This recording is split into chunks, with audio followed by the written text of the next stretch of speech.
बच्चों में दांत निकलने की तकलीफ़। बच्चों में जब दांत निकलते हैं तो उनमें चिड़चिड़ापन बहुत ज़्यादा हो जाता है, क्योंकि एक छोटी सी उम्र में नरम से मसूड़े के अंदर से दांत निकलना एक तकलीफ़ दे अमल है बच्चों के लिए ख़ुसूसन। तो इस तकलीफ़ को, इस चिड़चिड़ेपन को कम करने के लिए होम्योपैथिक में ऐसी मेडिसिन मौजूद हैं कि उसके मद्दे मुकाबिल कोई मेडिसिन अभी तक मार्केट में नहीं है।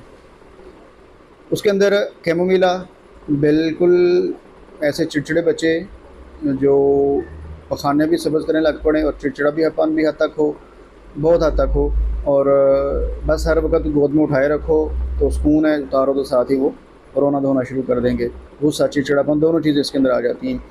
और इसके साथ कलकेरिया फास, ये मेडिसिन बच्चों के दांत निकलने में आसानी करती है और दांत जो निकलते हैं वो मज़बूत होते हैं।